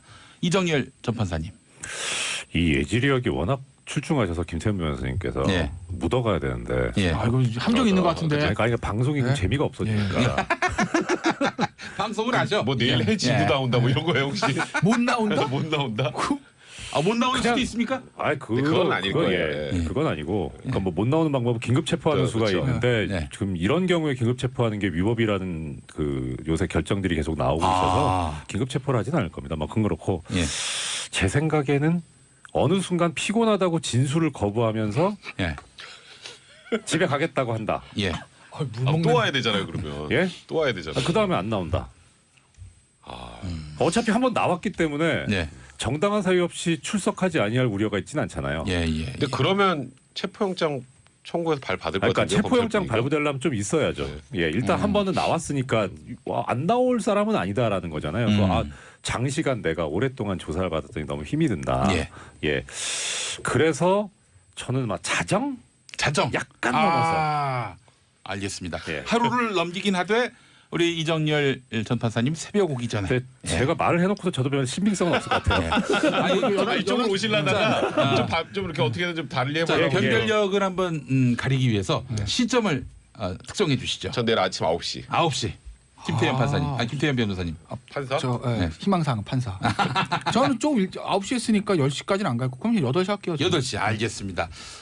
이정열 전 판사님은 7시 할게요. 7시. 2시간 터면 둬야죠. 알겠습니다. 이정열 전 판사님은 오늘 자정 그리고 김태현 변호사님은 내일 아침 7시. 그리고 12시부터 내일 8시까지 정치쇼 24시간 이렇게 그렇죠. 할까요? 모시죠 그냥. 예. 뭔가 진행 욕심 안 돼. 너무 많으셔. 안 오시면 우리가 돌아가면서 하지만 2시간씩 뭐. 요즘 욕심을 많이 내요 보니까. 하루 밤샌 MB의 성대모사를 이제. 예. 많이 하면 목이 아파요. 목이. 예. 그래요. 백성문 변호사님은 아침 9시. 내일 아침 9시. 알겠습니다. 자, 그럼 구속 전망도 한번 해보도록 하죠. 자, 뭐 영장 청구될 것이다. 다 그렇게 보시죠? 90% 이상이죠. 근데 이제 일단은 하나 유일한 변수라면 이건 뭐 맨날 모든 사람들이 하는 얘기일 텐데 어쨌건 이명박 전 대통령이 전직 대통령이고 또 다른 전직 대통령이 지금 구속돼서 재판을 받고 있는 상황이니까 그에 대한 정무적인 약간 좀 불편함 그것이 유일하게 이제 구속영장 청구하지 않을 방법인데 이게 문제는요. 아마도 오늘 이명박 전 대통령 들어가서 다 부인할 거 아니에요. 이게 다 부인을 하면 나중에 계속 어쨌건 조사를 계속 해야 될 텐데 지금 그냥 풀어놓은 상태에서 하기에는 혐의가 너무 중하고 그리고 이명박 전 대통령 이게 보통 이제 도주 우려라는 부분이 사실 이명박 전 대통령 어딜 도망가겠어요 MB가 다 아는데 모든 국민이 그래도 일단 형량이 높게 나올 걸로 예상이 되면 도주 우려는 거의 이제 패키지로 묶입니다. 그러니까 이제 지금 말씀드렸던 것처럼 뇌물 일부만 인정돼도 10년 이상이에요. 지금 뭐 총 지금 뭐 100억대 이상이지 않습니까? 1억 이상이 되면 10년 이상 무기니까 그런 걸 고려하면 거기다 또 김백준 총무기획관은 지금 방조범이라고 했는데도 구속이 돼 있잖아요. 그 중에 아주 일부 특수활동비만 가지고도 그런 걸 고려하면 구속영장 청구할 가능성이 높고 청구를 하면 100% 발부는 될 겁니다. 지난 시간에도 다 이렇게 말씀해 주셨고요. 자, 좋습니다. 그러면은 영장 청구 시점 언제라고 보십니까? 저는 빠르면 이번 주말, 늦으면 다음 주 초까지. 그렇게 보는 사람들이 덜어 있었어요. 왜냐하면 길게 못 끌어요. 금명간. 그렇죠. 아주 오늘이 수요일이잖아요. 수요일가 목금 조서 정리하고 목금 조서 정리하면 이제 금요일 토요일인데 금토가 또 법원도 안 하고 하기 때문에 그래서 제가 한 다음 주 초 정도 예상을 하는 거죠. 아, 영장 발부 소식은 뭐 대략 영장 발부 계획을 하고 통을 알리는 주죠. 소식은 예. 예. 어쨌든 뭐 아마 그러면 이제 오늘 수요일 조사 끝나죠. 목요일 네. 아침 목금 정리하고 금요일 오후나 토요일 정도에 네. 영장을 뭐 청구할 거다 안 할 거다 발표를 하고 네. 그러면 이제 월요일 날 영장 청구하고 다음 주 수요일 정도 영장 실질심사하는 내 마음대로 막혀요, 막 그냥. 네. 3차전이야, 막. 예. 네. 이 법조계의 큰 손이에요. 김태현 제 마음대로 변호사님이. 뭐 예. 답니다. 뭐 이렇게 하지 않을까? 예, 알겠습니다. 이정열 전 판사님 어떻습니까? 다르게 해야 되는데 또. 거의 비슷하군요. 예. 이게 저는 어느 측면으로 봤냐면 다음 주 일요일 날 이제 패럴림픽이 끝납니다. 폐회식이 있죠. 예. 그러면 사실 이제 큰 부담은 없어요. 세계 이목이 쏠릴 만한 격이 없기 때문에 네. 그래서 월요일쯤 영장 청구해도 뭐 무방하지 않겠느냐. 근데 이제 다만 현실적으로 문제는 MB가 그러니까 오늘 조사 결과가 상당히 영향을 미칠 거예요. 예. 그러니까 이제 그걸 가지고 분석을 해서 뭐 자백 내진 추가 조사 아니면은 뭐 부인하더라도 이게 보강 증거가 뭐가 있는지 이거를 다 분별을 해서 그거에 따라 영장 청구 범죄 사실에 들어갈 만한 거를 선별을 해야 될 거거든요. 근데 조사가 길어진다면 그것을 가지고 또 분석을 하는데 시간이 걸릴 것이니까 예. 상당히 걸릴 것이고 그러니까 오늘 자정쯤에 나온다면 다음 주 월요일 가능성이 있는데 예. 밤을 샌다면 월요일은 조금 좀 시간이 모자라지 않을까 싶은 생각이 들긴 합니다. 알겠습니다. 백성문 변호사님. 저도 지금 김태현 변호사랑 생각은 좀 비슷해요. 어쨌건 오늘 저는 내일 아침에 나온다 그랬잖아요. 그 조사한 양도 어마어마하게 많을 거고 박 전 대통령과 달리 이명박 전 대통령은 제가 보기엔 그래도 이게 인정이 될지 안 될지 몰라도 준비는 굉장히 많이 한 것 같고 그럼 이제 관련된 진술들을 얘기를 하면 지금 현재까지 조사된 측근들의 진술이나 객관적으로 나온 영포 빌딩 자료나 이런 걸 다 취합해서 이제 분석하는 작업이 필요하고요. 분석을 다 마치는 게 제가 보기엔 거의 주말쯤 되지 않을까 싶어요. 주말쯤 되면 그때 이제 영장 청구를 하겠다 말겠다가 결정이 되겠죠. 그럼 하겠다라고 하면 그 이후에 얘기를 하면 다음 주 수요일에서 목요일 정도에 실제 심사가 있을 가능성이 지금으로 봐서는 제일 높죠. 세 분 다 다음 주에는 영장 청구가 있을 것이고 덮을지 못해요. 실질 심사도 수일 안에 있는 거 아닙니까? 그러니까 다음 주 중에 있는 거죠. 다음 주 안에 그 MB 구속 여부가 결정되겠군요. 알겠습니다. 세 분의 이런 공통적인 이런 예측. 근데 그 예측이 빗나가면은 개망신 아닙니까? 다음 주 수요일이면 다음 주 수요일이면 알 수 있잖아요. 하루 출연 정지 뭐 이런 거죠 뭐. 원래 세게 가는 거예요. 개망신까지야. 쥐망신 정도. 걔는 너무 크고. 예, 알겠습니다. 예. 자, MB가 어떻게 여기까지 왔는지 오늘의 이르기까지 결정적이었던 터닝 포인트 한번 짚어봤으면 좋겠는데 사실은 뭐 블랙리스트 이런 얘기 나왔을 때는 뭐 직권남용 정도였는데. 이거 갖고 전직 대통령을 구속시킬 수 있겠나 그런 얘기들이 많지 않았습니까? 그때 뭐 댓글 문제 나와 사이버사 댓글 김관진 전 장관이 또 적부심에서 풀려나고 그래서 이거 동력을 잃은 게 아닌가 뭐 이런 얘기가 나왔었죠. 그런 과정에 갑자기 이제 난데없이 특수활동비가 툭 튀어나옵니다. 돈 얘기가 이제 그래서 이제 원세훈 전 국정원장이 더 이상 버티지 못하고 입을 열기 시작하면서 시작이 됐고 거기서 이제 측근들이 줄줄이 좀 구속이 되고 또 거기서 그 측근들이 모두 마음이 변해서 이제 진술을 할 수밖에 없는 상황이 됐었죠. 왜냐하면 그게 진술할 수밖에 없는 상황인 게 뭔가 명백한 객관적인 증거나 아니면 다른 사람들의 일관된 진술들이 있으니까 그걸 계속 거부하다가 본인 주머니에 돈이 들어간 게 아닌데 내가 다 뒤집었어야 되잖아요. 그러니까 거기서 이제 진술하기 시작했고 그 여기까지만 해도 MB가 어찌건 버틸만은 했어요. 이것도 아이고 옛날부터 다 했던 거잖아. 우리 거 특수활동비만 까가지고 하는 건 정치보복이야. 여기까지 됐는데 문제는 거기서 툭 튀어나온 게 삼성 소송비 대납이 튀어나온 거예요. 소송비까지 삼성에서 돈을 받아서 해? 근데 이제 거기까지 가게 된 결정적 이유는 이제 영포빌딩 지하 2층에서 굉장히 많은 자료들이 나오고 스모킹 건이 그냥 후두두둑 너무 많이 나왔죠. 그래서 거의 뭐 이명모 저희 청계단 사무국장도 뭐 여러 가지 리스트 관련해서도 내고 그러니까 우리가 그때는 생각도 못했던 삼성 얘기, 이팔성 우리금융지주 회장 얘기 거기다 뭐 뉴욕제가 얘기 뭐 이런 것들이 계속 나오게 되는 거잖아요. 이제 거기서 나온 게 결정타예요. 그래서 그 이후에 모든 측근들이 사실 어쩔 수 없이 이명박 전 대통령의 지금 생각과는 다른 얘기를 내놓을 수밖에 없었던 거고요. 이제 그렇게 되다 보니까 오늘 이명박 전 대통령이 들어가서도 아마 좀 참담한 생각 들 거예요, 본인이. 이제 다른 이렇게 진술했는데 그 지금 대통령 얘기랑 좀 다르네요. 라는 얘기들로만 오늘 하루 종일 들을 수밖에 없는 상황이 됐던 건 결국 특수활동부터 시작된 돈 문제. 네. 그리고 사실 다스도 처음에는 옛날에 그 비자금 혹시 그 여경리가 아니라 그 MB가 가지고 있어도 네. 그 공소시효 완료돼서 어차피 처벌도 못하는데 그거 대통령 망신주기 아니었는데 결국은 다스 얘기까지 이제 어느 정도 이제 퍼져서 그 소송비 때문에 그 이후에 횡령한 또 100억 얘기까지 나오니까 이명박 전 대통령 입장에서는 측근들의 진술 변화 그다음에 영포빌딩 지하 2층 이걸로 사실 포토라인까지 쓰게 된 거죠. 그 김백준 전 기획관의 그 진술은 MB를 가장 괴롭힐 그런 증거가 될 텐데 김백준 전 기획관의 진술 내용 전부를 MB가 알고 있다고 보기는 어렵겠죠. 어려워요. 그렇죠. 그건 어렵고 그건 왜 그렇게 말씀드릴 수 있냐면 김백준 전 기획관이 첫 재판이 오늘 11시예요. 제가 알기로는 그래요. 아 오늘입니까? 네, 오늘 11시인데 오늘 11시인데 아마도 오늘은 그냥 인정신문 너 누구야 이런 거 하는 거 있잖아요. 너는 누구냐? 뭐 나는 판사다. 우리 모두 신토불이. 어쨌든 한국법 중에서 하니까 신토불이 맞죠. 어찌됐건 간에. 오늘 아마 인정신문 정도만 하고 기일이 실질적으로 공전되고 다음에 재판을 할 거예요. 왜 그러냐면 변호인 선임도 좀 늦게 됐을 뿐만 아니라 기록 등사가 잘 안 늦게 됐어요. 아, 그것도 뭡니까? 그러니까 기록 등사가? 변호인 피고인들이 재판을 하려면 검찰이 가지고 있는 이제 증거 기록들 그걸 이제 등사를 해야 되거든요. 가서 복사를 하면 안 됩니까? 복사를 그러니까 등사라고 써 있어요. 책에는. 어쨌든 복사를 해야 돼. 기록 복사를 해야 돼요. 복사를 해야 되는데 당황스럽네요. 그러니까 복사를 해야 되는데 그 복사를 검찰 측에서 조금 늦추게 한 게 있어요. 왜 그러냐면 혹시 기록이 이제 예전부터 빨리 이제 밖으로 나오면 혹시 이제 이 내용들이 MB 쪽에 들어갈 위험성도 있으니 그러니 이제 기록 복사를 조금 막았다고 보긴 그렇고 이제 협조를 좀 요청을 한 거죠.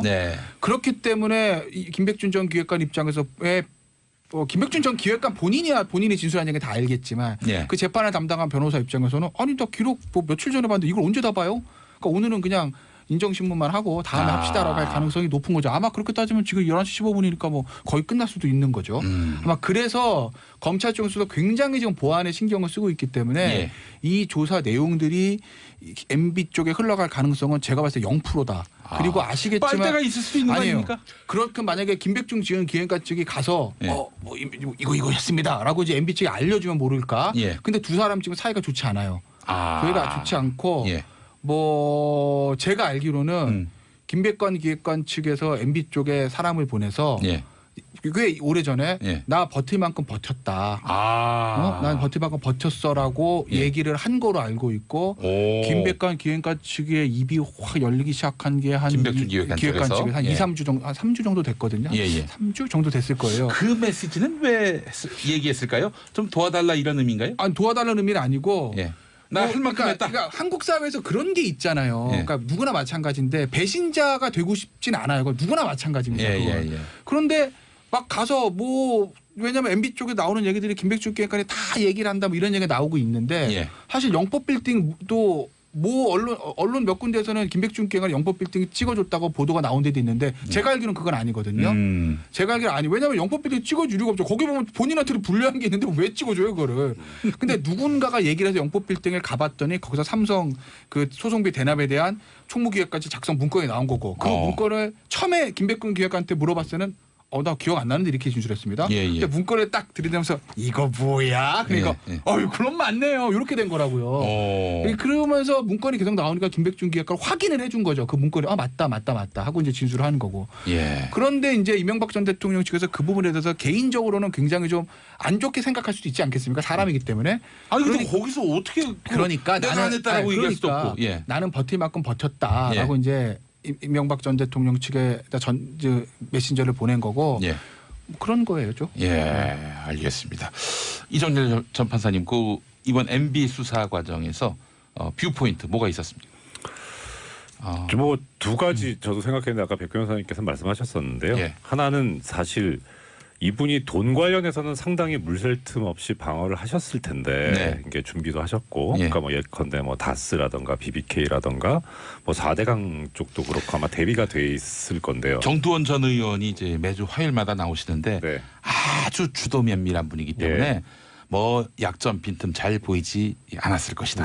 이렇게 얘기를 했지만 예. 네, 특활비가 상당히 그거는 전혀 예상을 못했을 특활비 거예요. 관련해서는 나 이게 특활비인지 몰랐다. 특활비라는 존재 자체를 몰랐다. 이렇게 지금 그러니까 지금 그렇게 얘기할 수밖에 없는 거죠. 사실 정확한 거는 그 당시만 해도 특활비야 뭐 이게 관행이었으니까 오히려 그러니까 박근혜 전 대통령 쪽에서 나오는 말이 사실 그 당시에 일반적인 인식이었을 거예요. 뭐 다 그랬었으니까 이게 뭐가 문제냐라고 하는 그런 생각이었을 텐데 그게 아니라는 게 나오니까 지금 그런 존재도 몰랐다라는 얘기를 하고 있는. 예. 그다음에 이제 백 변호사님 말씀하신 두 가지에서 제가 약간만 보충을 해드리자면은 예. 제 생각을 예.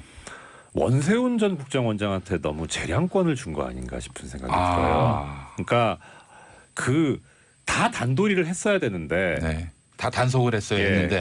저런. 네. 네. 근데 원세훈 전 국정원장 같은 경우에 워낙에 오랫동안 신복이었을 뿐만 아니라 많은 것을 알고 있고 또 약간의 믿음도 있었기 때문에 국가정보원을 맡기면서 그 내부에서 쓰는 돈 자체는 네. 사실 관리할 필요가 없었을 거거든요. 그러니까 이 일련의 과정에서 어디서 사실 특활비가 문제가 불거졌냐면은 원세훈 전 국정원장이 쓴 돈을 보다 보니 거기서 국정원 돈이 나왔고 예. 근데 또 국정원 돈 전체를 보다 보니 이게 어디로 가는지 모르는 돈이 있어 보니까 청와대로 들어갔더라까지 나온 거거든요. 사실 처음부터 MB를 노리고 이게 특수활동비를 조사했던 게 아니라 예. 원세훈 국정원장을 조사하다 나온 거여가지고 그래서 여기에 대한 대비가 없었지 않을까. 그다음 또 역으로 말씀드렸던 대로 이런 것들을 그냥 다 내버려둔 그러니까 원세훈 국정원장이 다 해도 상관없게 내버려둔 그 부분이 사실 포인트가 아닐까 싶어요. 그래서 예. 지금 뭐 조사하기 전에 그런 얘기 하잖아요. 예. 검찰과 MB의 싸움이 아니라 MB와 측근들의 싸움이다 이런 얘기가 나오는 게 또 어제 정두원 전 의원 말씀은 MB와 MB의 싸움이다. 극기의 그 과정이다. 그러니까요. 정태근 전 의원. 정태근 전 의원. 어제 제가 들었어요. 방금. 너무 재밌게 들었어요. 그러니까 지금 이명박 전 대통령의 측근들 지금 현재 수사 대상에 오른 사람들은 다 이명박 전 대통령이 잘못했다고 지금 진술을 하고 있는 상황이잖아요. 예. 그러니까 이명박 전 대통령이 지금 취할 수 있는 건 몇 개 없어요. 예. 그 제 참모들 얘기가 맞습니다. 그러니까 인정하는 거. 근데 그럴 리는 없잖아요. 그죠? 네. 그럼 그 다음 단계 뭘까요? 저 사람들이 한 거예요. 음. 이제 잘라내는 건데 예. 그 잘라내는 게 과연 가능할까? 예. 이제 그게 진짜 어려운 문제죠. 그러니까 지금 김백준 총무기관 같은 경우도 그 특수활동비 받아서 이명박 전 대통령의 지시를 받아서 받았고 그걸 용처를 맞춰 알아 썼다고 했는데 까딱 잘못하면 주머니에 돈도 안 들어간 상황에서 본인이 지금 다 뇌물죄 뒤집어 써야 될 상황이 된단 말이에요. 측근들 입장에서도 MB가 만약에 그렇게 진술하면 더 필사적으로 할 거란 말이에요. 그러니까 이명박 전 대통령 그게 지금 굉장히 딜레마일 겁니다. 또 그 해법이 또 한 가지 더 있지 않습니까? MB가 지금 취할 수 있는 해법. 형님 전법이라고 휠체어에 앉아가지고 가만히 눈 감고 갑자기 아파지시는. 근데 이제 특수활동비 관련해서 그걸 다 SD 쪽으로 몰 수가 없어요. 그건 갑자기 너무 이상하게 트는 거잖아요. 그게 아니라 다른 것들. 갑자기 아픈 척해가지고 그거요? 진술도 거부하고 뭐. 그래도 똑같습니다. 뭐 진술 거부해봐야 뭐 객관적 자료가 나와 있으니까 진술 거부하는 건 사실상 시인이나 비슷한 상황이기 때문에 이제 MB 스타일상은 진술 거부할 상황은 아니라는 생각이 들어요. 그러니까 지금 뭐 형님이 나왔으니까 말인데 저는 수사랑도 좀 관련 있는 얘기인데 MB, SD 이상원 회장 S2라고 그래야 되나요? 어쨌든 그 삼형제에 약간 얽히고 설키 그 관계들. 그게 참 재미난 관점 지금 포인트예요. 형제들 사이는 어때요? 그러니까 그건데 이상은 회장하고 이상은 씨라고 할게요. 이상은 씨하고 MB 사이는 애매모호합니다. 그러니까 일단 이상은 씨의 진술을 우리가 좀 분석을 해야 되는 이상은 씨 진술이 언론 보도만 종합해 보면 검찰에서는 MB 일부 지분이 MB 거다 이렇게 진술했다는데 나와서 기자들한테는 뭐 내 거는 내 거지 이랬다는 거 아니겠습니까? 두 개가 다르는 거 아니냐 그러는데 다르지 않아요. 제가 알기로는 이상은 씨 진술은 뭐냐면 도곡동 땅 판 거 중에서 한 10매덕 정도는 다스 지분을 샀다. 그건 MB 거가 맞아. 근데 나머지는 다 내 거야 이겁니다. 그러면 다스 지분이 MB 거란 얘기 아니에요? 그러니까 일부만 이상은 씨 진술은 일부만 MB 거라는 거예요. 한 10몇 주고 산 거 나머지는 다 자기 거라는 얘기. 이 얘기는 뭐냐면 이건 내 회사야 이겁니다. 전혀 이 말은 MB가 감옥 가고 이런저런 하여튼 큰 바람이 지나가면은 다스를 내 거다. 내 소나귀에 넣고 싶다 이런. 이상은 회장 이건 뭐 추측인 이상은 회장 입장에서 아니 이명박 전 대통령 가서 다스는 내 겁니다 이런 애 없지 않겠습니까? 그러면은 뇌물이 걸리는데. 너무 그러니까 이명박 전 욕심내 너무. 이명박 전 대통령 또 다스가 본인이 아닐 거라고 하고 내 지분 내 거면 이거는 우리 집안 자손 내내 거네. 이상은 회장 아들 이동영 씨까지 쭉 내려가는 거 아니겠습니까? 그러니까 이상은 회장의 지금 검찰의 진술의 토는 본인 거라는 얘기야. 일부 도곡동 판 땅 판 거 중에서 10m 정도만 빼고 대부분 자기 거라는 거예요. 네. 그러니까 이제 그럼 이명박 전 대통령이 야씨 내가 내 인정하고 내가 그럼 내 아들 저기 시영이를 위해서 그만둬야 돼요. 어쨌든 그게 이제 어제 정태근 전 의원이 얘기했던 본인과의 싸움, 돈을 택할 거냐 명예를 택할 이거고 저기 SD 이상득 회장이랑 MM원배가 둘은 지금 각자 도생이에요. 왜냐하면 이거 엄밀하게 둘 다 살려면 어떻게 역할 분담하면 되냐면 이상득 전 국회의장이 돈 내가 받았어. 네. 근데 그거 다 2007년 경선 때 받은 거 정치 자금이다. 네. 나 다 끝났다. 그리고 뇌물이라고 그래도 그때는 공소시효 10년이야 끝났어. 라고 하고 쫙 쉴들 쳐주면 되는데 지금 이상득 전 의장의 얘기는 이명박 전 대통령 관여된 것처럼 진술이 나온다고 하는 게 검찰발 소식들이거든요. 그래요? 그 얘기는 뭐냐? 동생한테 떠넘긴다. 떠넘긴다보다 각자 조장하는 거죠. 이상득 전 국회부의장에서는 그걸 걱정하는 거예요. 그래 2007년 거는 지금 내가 안고 터져서 공소시효 대회 끝난다고 치자. 이거 내가 안고 터졌는데 혹시 가다가 2008년 게 뭐 하나 나오면 그건 공소시효가 빼도 못하거든요. 그래서 아마 지금 각자 조정 길로 가는 거죠. 아이고. 이정열 전 부장판사님 죄송합니다. 너무 오래 했어요 제가. 괜찮아요. 네. 더 할까요? 제작진한테 그래요? 출연료 100만 원 받으시면 하죠. 이렇게 두어지나요? 자 이제 경영진 들으라고 계속 얘기합니다 제가. 짧게 딱 하나만. 김윤옥 씨는 그 지금 방문 조사를 했다는 얘기가 나오던데 맞습니까? 그거는 뭐 정확하지 않은데요. 일단 최소한 검찰 포토라인에 세우기는 쉽지 않을 거예요. 구속도 어렵다. 그건 부담이 너무 돼요. 그러니까 뭐 기소해서 재판정에 세우더라도 명확하게 뭐가 딱 떨어지게 이제 뭔가 기소할 수 있는 내용들이 나온 것까지는 아직 아니기 때문에요. 알겠습니다. 자 이정열 전 판사님, 백성문 변호사님, 김태현 변호사님 3변시대 오늘도 감사했습니다. 네, 고맙습니다. 이승환의 돈의 신 나갑니다. 김용민의 정치쇼 4부로 넘어왔습니다. 6.13 지방선거까지 석 달 정확하게 91일 남았군요. 91일. 석 달이 남았는데 지방선거 판세를 들여다보는 시간 최고의 정치 고수 지선인회를 이끌어주실 윈지코리아 박시영 부대표님 어서 오세요. 네 반갑습니다. 박시영입니다. 자 더 모어 윤태곤 정치 분석실장님 어서 오십시오. 네 안녕하세요. 반갑습니다. 두 분은 정말 고수입니다. 제가 인정하는 고수. 그렇습니다. 그래서 이제 그 선거 때만 되면은 몸값이 올라요. 근데 몸값이 오르는데 출마라는 취지의 그 몸값은 아닌 것 같아요. 맞습니다. 호가만 올라요. 한번 해보셔서 아시잖아요. 이거 얼마나 어려운지. 정치인은 이제 뭐 말하자면은 쇼잉이 되는 사람. 얼마나 제가 좀 쇼를 잘합니까? 그러니까요. 그런 사람이 돼야지. 두 분처럼 이렇게 아주 세심하고 정밀하게 또 정치를 분석하시는 분들이 또 하실 역할이 또 따로 있는 것 같은데 그래도 좀 큰 꿈은 좀 속안에서 좀 꿈틀거리지 않습니까? 두 분 어떻습니까? 없습니다. 없어요? 저도 없습니다. 알겠습니다. 자, 그래서 앞으로 방송에서만 볼 수 있는 분들 여의도에서 보기는 좀 쉽지 않을 것 같습니다. 여의도에 방송사가 있군요. KBS. 저 사무실이 여의도입니다. 그렇습니까? 저희 마찬가지입니다. 자, 여당이 원내 일당 사수작전에 들어갔는데 민병두 의원 때문입니까? 아니 그 전부터 사실은 이야기가 나왔다가 민병두 의원 사퇴서가 제출이 되면서 더 심각한 상태로 갔죠. 왜냐하면 지금 민주당 의석수가 121석입니다. 121석. 자유한국당이 116석이거든요. 오우야. 그러니까 5석 차이가 나는데 민병두 의원이 사퇴가 되면 4석 차이로 줄지 않습니까? 그런데 이게 5월 13일 날이 국회의원직 사퇴 시기예요. 그러니까 경선에서 본선 후보로 결정이 되면 5월 13일까지 사퇴를 하게 돼 있습니다. 그래서 5월 25일 날 후보 등록 직전에 원내 일당이 결정이 되는데 기호 1번을 누가 쓸지 결정이 되는데 이게 지금 4석 차이인데 그 자유한국당의 성향이 비슷한 대한애국당의 조원진 그리고 무소속의 이정현 이 두 의원이 존재합니다. 그래서 막상 실질적으로 나중에 상황 변화에 따라서 이분들이 어떻게 정치적 결단을 하느냐에 따라서 이게 예를 들면 2석 차이로 줄을 수도 있죠. 만약에 민병두 의원 의원직 사태가 처리가 된다면 그러면 김경수 의원이나 이런 분들이 지금 현역들이 나오고 있는데 현역들이 민주당에서 많이 본선에 뛰어든다면 원내 일당을 사수하기 어렵게 되기 때문에 이게 지금 비상이 걸린 겁니다. 1번과 2번이 바뀌는 게 무슨 그런 큰 영향을 미칩니까? 그것도 이제 큰 영향이 있죠. 기호 1번 하면 이제 과거에는 전통적으로 뭐 한나라당, 뭐 민주당 2번 이런 것도 있었지만은 집권당의 이미지가 있는 거잖아요. 다수당이라기보다는 우리 이제 인식 속에는 집권당, 강한 예. 당. 지금 이제 민주당 같은 경우엔 그걸로 이제 쫙 분위기를 잡아가는 거니까 예, 이게 예. 중요한 것이고 두 번째로는요. 지방선거뿐만이 아니에요. 예. 20대 국회 상반기하고 하반기가 갈라지는 법적 시점이 5월 30일입니다. 그 시점의 의석수를 기준으로 해가지고 상임위원장 뭐 이렇게 따지는 거거든요. 아 국회의장도 그렇죠. 어느 당이 맞느냐 네. 이게 결정이 그럼 되는 이제 거고. 6월 13일 날 자 재보궐선거가 있어가지고 민주당이 싹쓸이를 한들 예.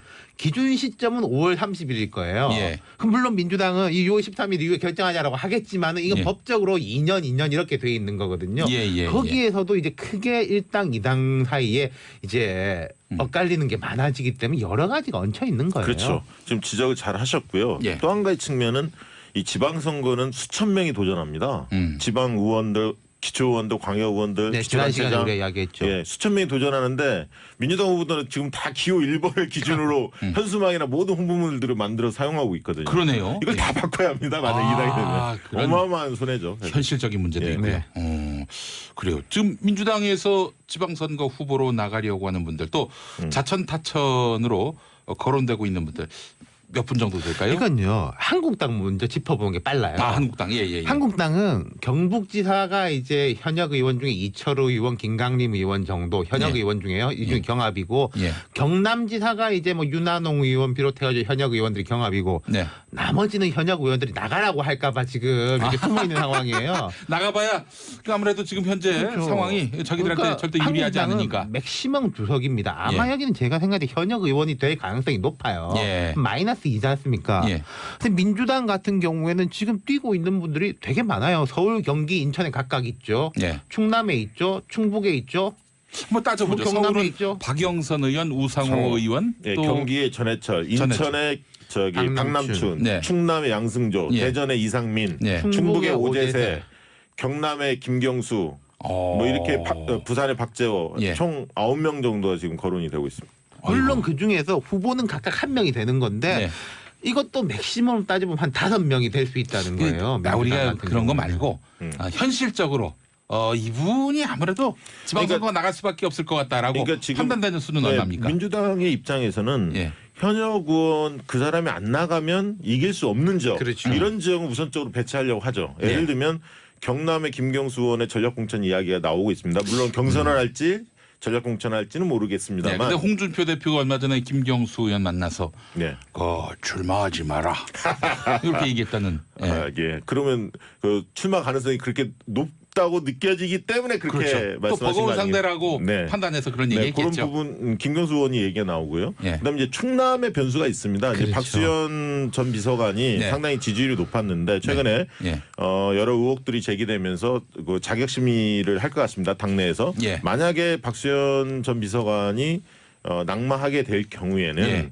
양승조 의원하고 복귀한 아산시장이 경선을 치르게 될 텐데 예. 아무래도 양승조 의원이 관록이 있기 때문에 사선 의원이기 때문에 유리하지 않나 이런 의견들이 있습니다. 그래서 그런 어떤 부분이 있고요. 그다음에 이제 쟁점이 이제 인천 같은 경우도 박남춘 의원이 강세인데 또 예. 이제 김규용 의원이나 홍미영 부평구청장 예. 전 출신이 경합을 벌이고 있는데 세 분 다 전현직 의원이에요. 그렇죠. 예. 근데 이제 이런 겁니다. 아까 경남 같은 경우는 관용적인 분위기가 있습니다. 김경수 의원이 안 나갔을 때 이기기 쉽지 않을 인물 거다. 경쟁의 근데 차이가 심하니까요. 다른 지역의 경우는 꼭 그 사람이어야 하냐, 꼭 현역이어야 하느냐 예. 이 문제에 대한 퀘스천이 있기 때문에 예. 지금 현역 의원들이 상당히 압박을 받고 있죠. 출마 자제령이 내려져 있는 상태거든요. 예. 참 이 정치라는 게 재밌는 게요. 예. 앞서간 자 뒤로 가고 뒤로 간 자 먼저 되는 거예요. 지난 총선 때 붙어서 와 한 사람들은 지금 이제 눈물을 머금고 이제 뜻을 접고 지난 총선 때 아깝게 떨어져가지고 뭐 내각에 갔다든지 어디 갔던 분들은 당을 위해서 부담 없이 내가 나가겠다. 예. 당신 양보하시오 이런 그렇죠. 상황 아닙니까 예, 민주당에서는. 민주당에서 그 규정도 신설했습니다. 자기 임기 중에 예. 본인 임기 중에 4분의 3을 채우지 못한 예. 중간에 사퇴하고 다른 공직선거에 나가려고 하는 선출직 공직자의 경우에는 네. 자기 경선에서 얻는 점수의 예. 10%를 감산하는 이 페널티를 주는 조항을 만들었거든요. 예. 그만큼 임기를 좀 채우라 예. 이런 어떤 욕구를 반영해서 당규에 반영한 겁니다. 민주당 절박하네요. 네, 그렇습니다. 예.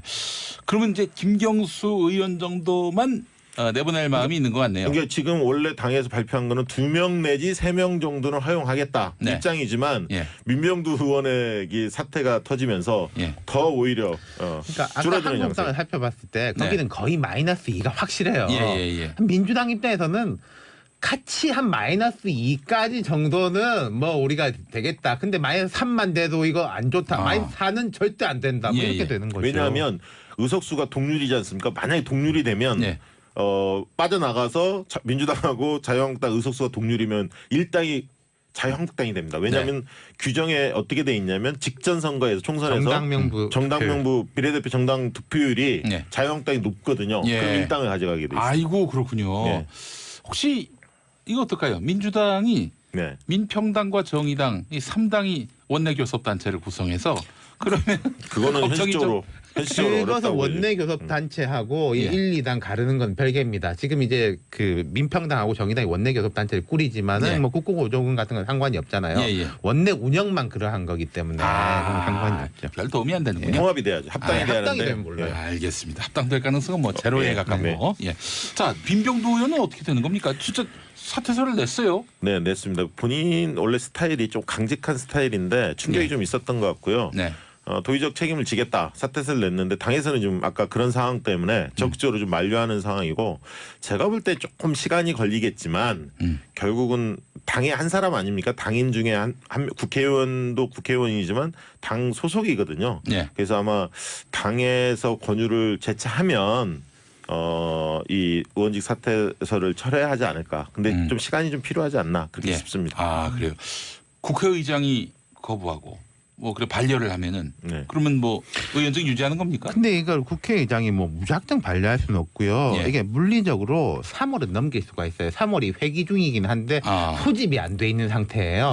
그럼 이제 4월에 또 소집이 되면 그때는 뭔가 어쨌든 이 안건을 처리해야 되거든요. 뭐 반려인지 술인지 그러니까 한 보름 정도는 시간이 있는 거죠. 그러니까 보름 후에는 어떻게든 이 문제를 다뤄야 되는 것이고 마냥 또 반려하기는 쉽지 않은 국회의장이 상황이다. 쉽게 선택하기는 좀 어렵죠. 자 결국 이제 민병두 의원이 이 사퇴서를 내게 된 거는 미투 운동의 여파였는데 이제 본인이 이제 의원직을 잃고 낙선하고 그리고 노래방에서 만난 어떤 분하고 뭐 추문이 있었다 이런 이야기인데 자 미투가 지방선거 판세에 어떤 영향을 줄지 이것도 한번 좀 짚어봐야 될 것 같습니다.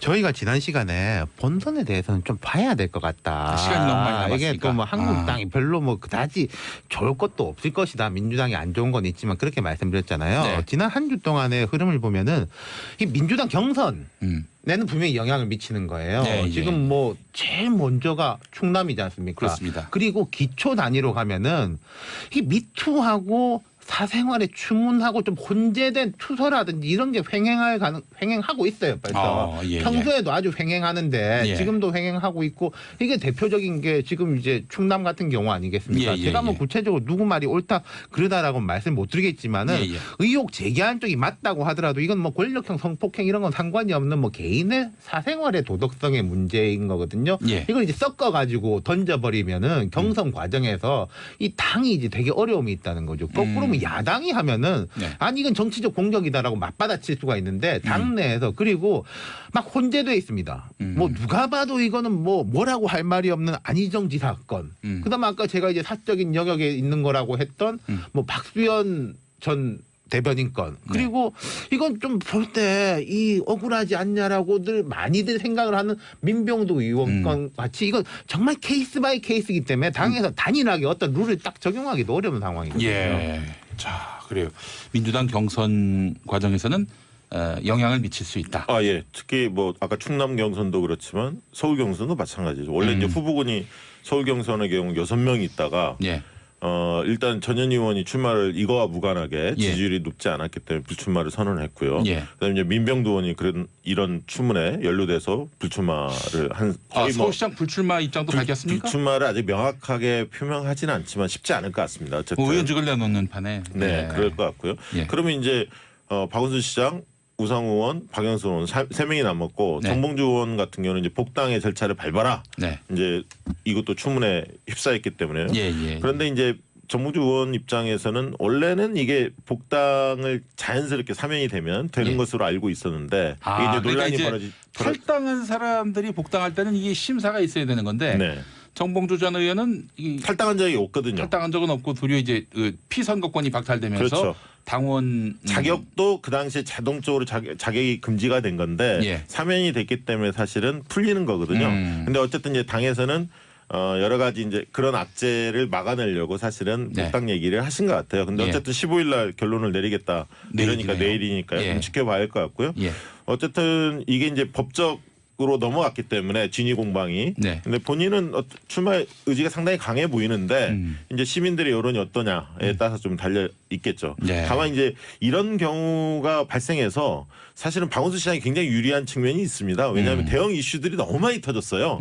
미투도 있지만 남북 관계, 북미 관계, 그리고 MB 구속, 아니 구속은 아니죠, 수사죠. 그 다음에 이제 개헌 이런 게 터지다 보니까 지방선거 열기가 오르지 않고 있거든요. 그래서 후발주자들이 뭔가 이슈를 만들어내기 굉장히 어려운 조건이 있습니다. 서울뿐만 아니라 전반적으로 그런 게 있는 거죠. 그래서 제가 미투 운동에도 불구하고 선거에 본질적으로 민주당 우세와 한국당의 이제 열세가 뒤바뀌니까 하는 거는 현상 고착화에 대한 에너지가 매우 높은 상황이거든요. 현상 고착화될 가능성이 높다. 그러니까 민주당이 좀 안 좋고 뭐 이런 거는 분명히 맞는데 그렇다고 이게 바뀌려면 판이 전반적으로 흔들리는 에너지가 나와야 되는데 그 에너지에 분출할 공간이 안 보여요. 실제로 문재인 대통령 지지율이 50% 후반까지 떨어졌을 때도 자유한국당이 뭐 덕을 본다든지 그런 적은 없었던 것 같아요. 그러니까 반사 이익을 누리려면 뭔가 대안 있는 모습을 보여줘야 하는데 국민들 실망이 크니까요. 확장력이 없죠. 미투 운동도 마찬가지입니다. 미투 운동 벌어지면서 민주당 지지도나 대통령 지지도가 좀 떨어질 줄 알았는데 일부 있다가 또 이 북미 관계라는 남북 관계 이 문제가 풀리면서 다시 대통령 지지도는 더 오히려 올라가는 상황이거든요. 그러니까 이제 자유한국당이나 이런 야당이 받아먹지는 못하고 있는 우리 청취자 여러분께서 기억하실지 모르겠는데 지난주에 그런 이야기를 했어요. 야당 지지자들 입장에서 말문이 트이는 효과는 있다. 그래 뭐 쟤들 저렇게 잘못하잖아. 민주당 할 말이 없어. 근데 그 말문이 트인 다음에 그러면 이제 한국당에서 뭔가 계속 공급해줘야 되거든요. 무슨 말을 할 것인가에 대해서. 그래 이러이러해서 한국당이 그래도 낫지 이번 한번 찍어주자 모아주자라고 하는데 그 공급의 고리가 끊겨 있다는 거죠. 알겠습니다. 방금 들어온 소식인데 이명박 전 대통령이 검찰에 소환되기 전에 측근들에게 자신에게 제기된 16개 혐의 가운데 정치자금 수수에 대해서만 일부 인정하는 듯한 발언을 한 것으로 알려졌다. 뭐 부정한 돈을 쓰지 않으려고 했는데 결과적으로 이렇게 됐다. 아니 MB 얘기만 나오면 그렇게 좋아하세요 왜? 아니 핫한 뉴스니까 제가. 그렇습니까? 핫한 뉴스니까 그러지. 아니, 뭐 특별히 개인적인 아니 저는 감정이 있는 건 한 아니죠. 번도 본 적도 없고 주고받은 것도 없어요. 평범한 시민의 한 사람으로서. 근데 MB가 그동안은 전혀 인정을 안 하다가 일부 정치자금 수수만 인정을 했는데 이건 뭐 더 이상 부정했다가는 그거는 이게 있을 거예요. 뇌물수수가 아니라 정치자금 위반 혐의에 대해서 인정한 뉘앙스라고 했지 않습니까? 제가 직접 안 들었지만은 그 이야기 들었을 때는 공소시효의 문제. 그리고 이제 정치자금이라는 건 대가성이 없다라는 뜻을 주장하는 거죠. 그 정도로 이렇게 딱 선을 1차 방어선을 거기다 그어 놓는다. 그렇게 보시면 될 것 같아요. 그래도 뭐 후퇴한 거 아닙니까? 기존 입장에서?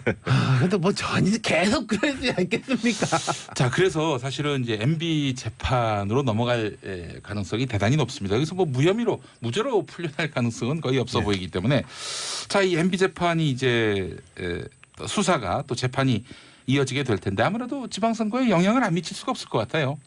저는요. 근데 그런 느낌은 들어요. 이미 좀 반영돼 있는 게 아닌가. 이명박 전 대통령에 대해서는 이게 막 진실 공방이 벌어지고 아니 이쪽 이야기 들어보면 이쪽이 살짝 맞는 것 같고 저쪽 이야기 들어보면 저쪽이 살짝 맞는 것 같고 이런 식이면은 어느 한쪽으로 확 기울어질 수가 있는데 이미 뭐 국민들의 마음속에서 이게 뭐 신문도 우리가 보면은 보수지 진보지 할 거 없이 쭉 다 끝나 있는 상황이고 지금의 자유한국당의 낮은 지지율도 사실 이게 다 그렇죠. 그리고 이제 박근혜 전 대통령이 이렇게 포토라인에 서고 했을 때는 이게 정의가 구현됐다는 것도 있지만 뭐 마음 한구석이 좀 불편하기도 하고 조금 뭐 애처롭기도 하고 이런 복합적인 심정이 있었는데 오늘 보는 시민들의 심정은 뭔가 약간 희비극적인 이런 느낌인 것 같거든요. 저도 뭐 비슷하게 보는데요. 네. 담담하게 보고 있죠. 왜냐하면 국민들 마음속에 지워진 지 오래거든요. MB는. 그래서 특히 또 이제 비견되는 게 박근혜 전 대통령 같은 열혈 지지자들이 있는 반면에 MB 오늘 저희 수사 받는데 열혈 지지자들이 그렇게 많지 않거든요. 그런 것들을 이렇게 국민들이 보고 있다고 보여지고요. 다만 이제 이 사건이 저는 여파는 따는 게 아니라 그런 것 같습니다. 두 가지 측면을 보는데 어쨌든 적폐청산에 대한 욕구가 계속 유지될 거다. 그다음에 이제 아까 했던 미투나 그다음에 채용비리 이런 갑질 문화 청산하는 이런 생활 적폐까지 맞물려서 공정에 대한 욕구가 계속적으로 유지될 가능성이 있다. 지방선거까지 그렇게 보고 있습니다. 네, 지방선거까지 영향을 미친다. 그러나 지금 지지율, 정당 지지율에 많이 이게 사실 농축돼 있다. 오히려 이 수사하는 과정에서 아직 드러나지 않았지만 사자방 관련된 건 아직 비리 의혹이 아직 터지지 않았지 지금 않습니까? 이렇게 보면요. 크게 이명박 전 대통령에 대해서 의혹은 세 가지 줄기가 있었어요. 국정원 댓글 사건을 필두로 한 대선에 대해 국가 권력이 개입했다. 이거에 대해서 사실 좀 진도가 못 나간 면이 있어요. 근데 지금 여기 주로 뚫린 쪽은 개인 비리에 대한 쪽은 확 뚫렸습니다. 경찰 수사 파이프라인이. 그런데 방금 말씀하신 뭐 사자방, 뭐 방산 비리에서 아주 큰 규모의 지금도 물론 아주 잘못한 겁니다. 뭐 빵집 2억 뭐 이런 식이 아니라 뭐 그런 의혹들 제기한 분들도 있었잖아요. 뭐 조단위 뭐 몇천억 이런 거는 근데 제 생각 이게 새로 아예 수사를 처음부터 들어가기는 쉽지 않을 것 같기도 해요. 알겠습니다. 자유한국당의 포지션 이것도 상당히 주목됩니다. 사실은 자유한국당이 배출한 대통령 아닙니까? 당 이름을 바꿨습니다만은 저 그런 와중에 이거 뭐 홍준표 대표는 그분 이미 탈당했다. 그분 이미 탈당했어요. 이렇게 얘기를 해도 아니 사람들은 다 자유한국당이 배출한 대통령으로 인정하고 있는데 이 앞으로 이 MB 수사가 더 가열차게 이어지고 그래서 그동안 알려지지 않은 뭐 비리가 나온다든지 이러면은 그 실망감이 자유한국당에게 부정적인 여파를 미치진 않을지 어떻게 보시는지. 저는 어쨌든 자유한국당이 표면적으로는 거리를 두려고 할 겁니다. 그러나 영남권 등 그 텃밭에서는 정치 보복 프레임을 강화시키겠죠. 왜냐하면 집도끼를 확실히 결속시키기 위한 영남에서는 수단으로 될 수 있고요. 다만 이제 이거를 너무 내놓고 하면 외연을 확장하는 데 장애가 있기 때문에 대놓고는 못하지만 구전에서 수도권에서는 그런 얘기 수도권에는 못하지만 영남에서는 구전에서 굉장히 세게 이야기할 것 같습니다. 오늘 아까 홍 대표 이야기 보니까 프레이밍을 이미 전했더라고. 개인 비리로 개인 비리 된 거지. 이거는 뭐 권력형 뭐 이런 거가 아니다라고 하던데 저도 BBK 막아줬다는 말을 본인이 하지 않았습니까? 뭐 그랬죠. 그 박 대표님 말씀에 저도 박 부대표님 말씀에 이제 저도 동의하는 건데 그러니까 한국당은 계속 이게 문제예요. 자, 이 당이 의석수가 한 30석 정도 되고. 경북 정도, 대구 정도, 뭐 조금 더 경남까지 생각한다면은 강하게 나갈 수 있어요. 정치 보복이다. 근데 이 당은 등치가 116석이고 홍 대표 말대로라면 6개를 지켜야 되는 당이란 거죠. 그럼 이게 현실이 처해 있는 것과 눈이 바라보는 것과 내 능력이 다 다른 거예요. 일치하지가 않아요. 그러니까 어디에다가 핀트를 맞춰야 될지 계속 이 내부에 있는 분들도 헷갈리게 되는 거죠. 이후에 추이를 또 다음 주에 살펴보도록 하겠습니다만 다음 주 중반이면은 MB 구성 여부가 이제 결정이 될 테니까 그때 가서 또 향후에 여파를 한번 짚어보겠습니다. 시스타의 마보이. 마보이 줄이니까 MB네요. 시스타의 마보이 들으면서 우리 박시영 부대표님, 윤태곤 실장님과 함께한 시간 마무리하겠습니다. 또한 김용민의 정치쇼 오늘 순서 모두 마무리하겠습니다. 마보이 듣고